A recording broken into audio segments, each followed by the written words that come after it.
Today we're relaxing by the lake with Lesley, a QHS member whose life journey is as refreshing and inspiring as the days spent by the water.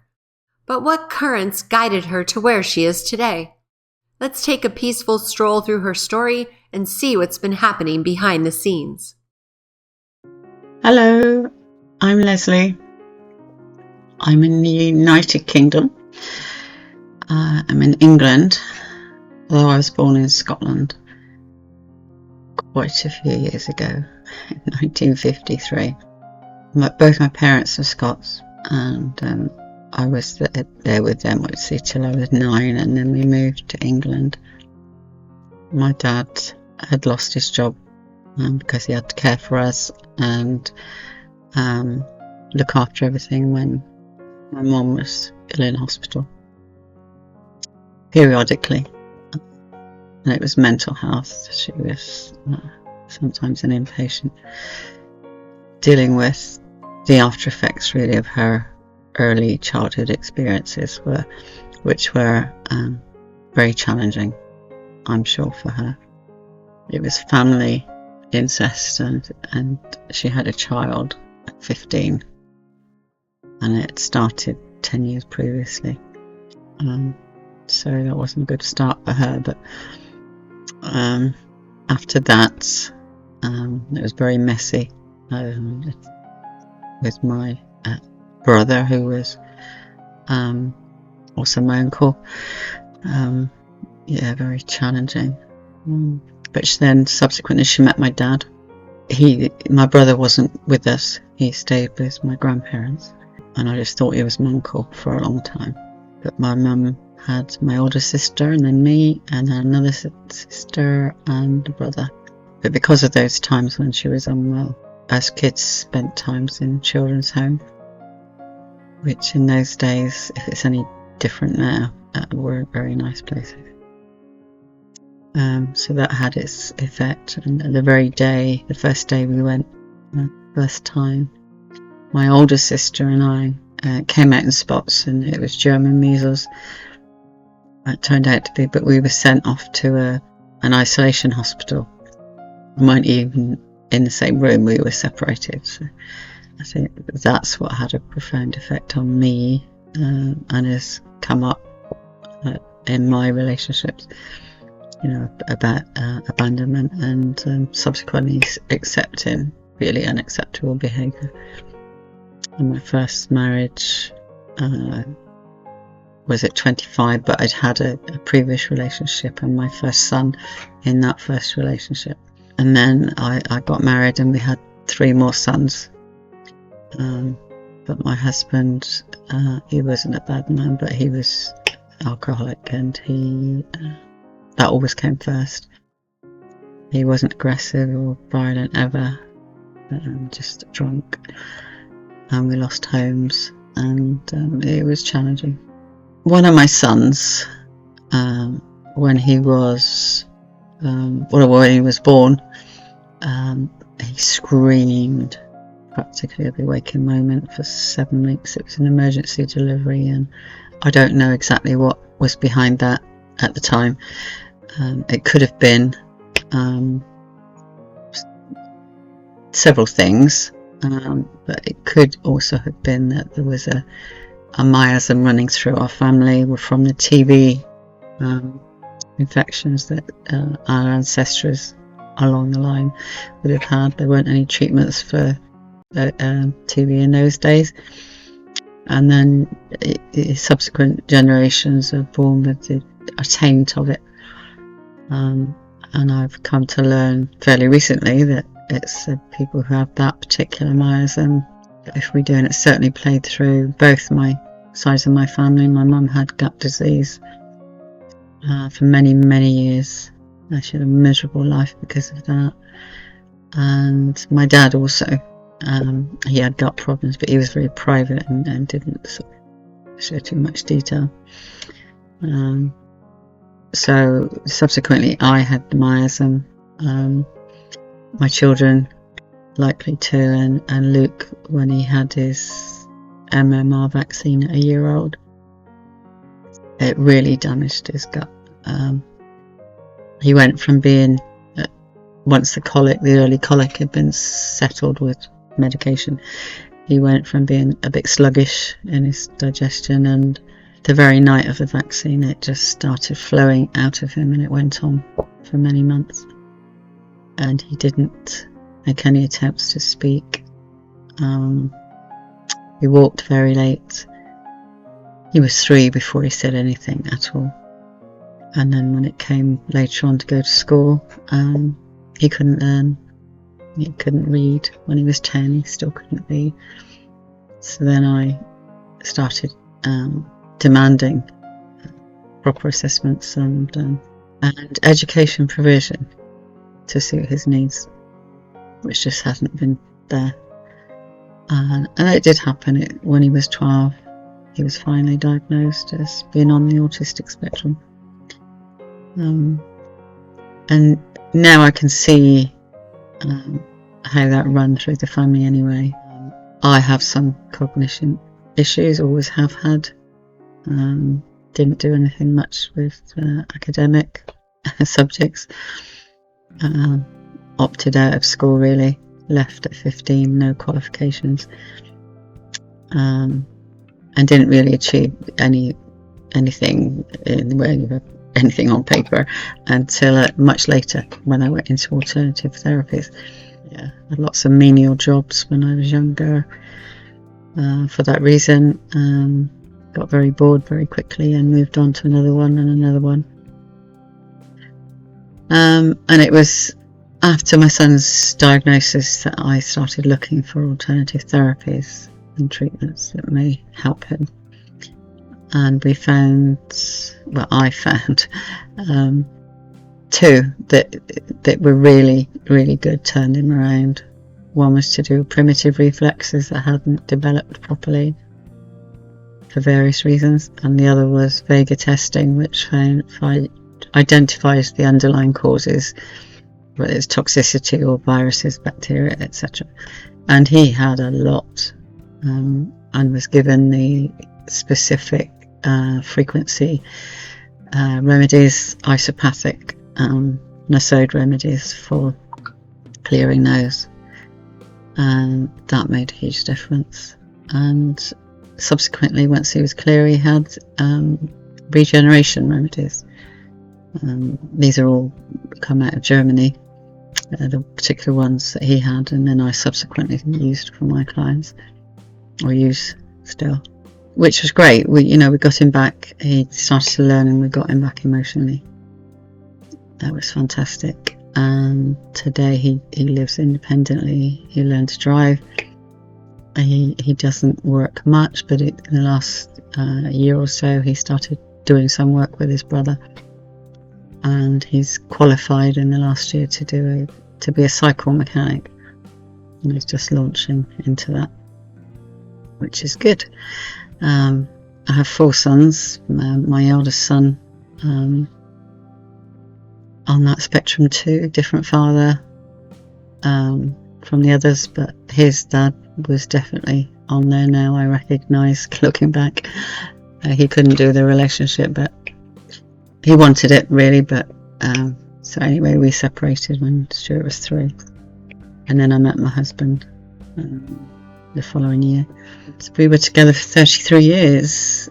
Again, we had separations because of the drinking and losing homes, but he eventually left me for somebody else, and I actually thanked him down the road a bit, because I wouldn't have done it myself. I would have stayed or kept going back, which was the pattern.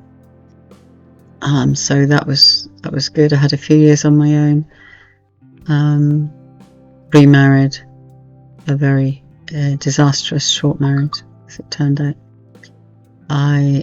Before I did the alternative therapy training, which I was persuaded to do because there weren't enough people doing it in this country, I was in social work, and I worked for social services, local authority, and then 2 separate charities working with parents and children, which was great, but the limitations within those kind of jobs got to me really.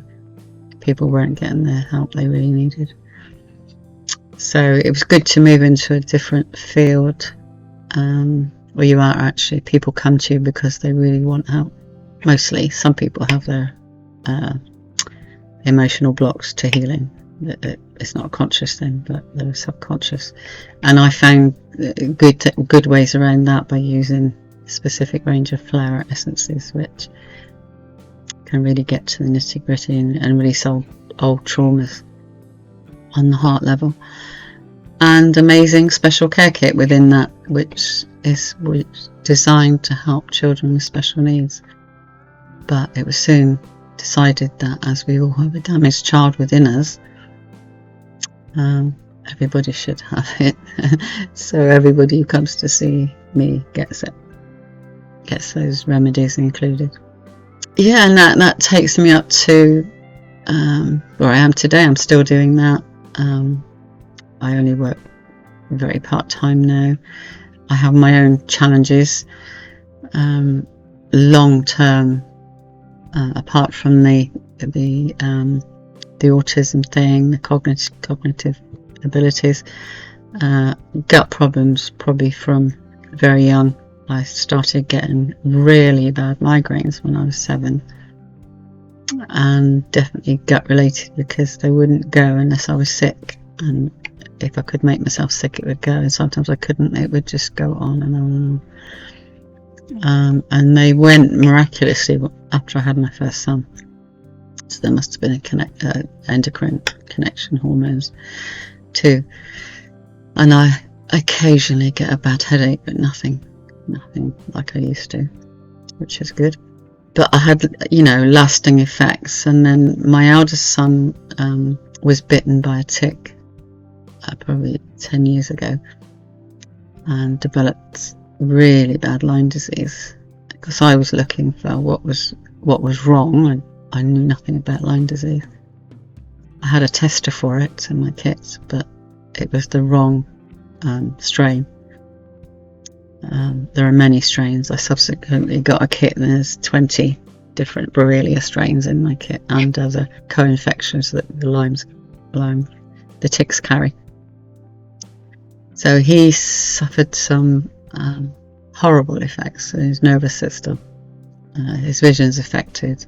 He has neuropathy and pain in his legs, feet and legs. But he's King Saboteur, is my steward. He sabotages everything, won't try things, or if he does, they won't work because he somewhere in his head decides they won't.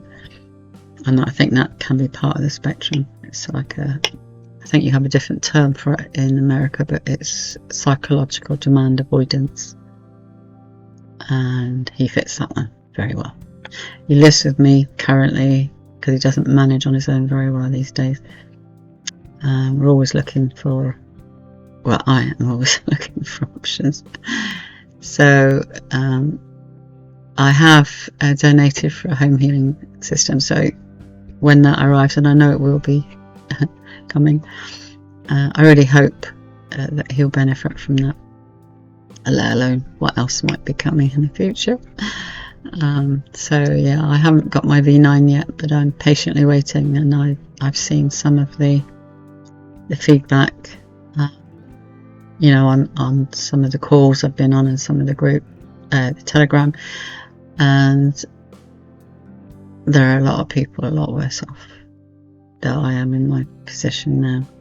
I still have neuropathy. My device, my V6, stopped the pain the very day I started wearing it, that I had in my one foot, my right foot.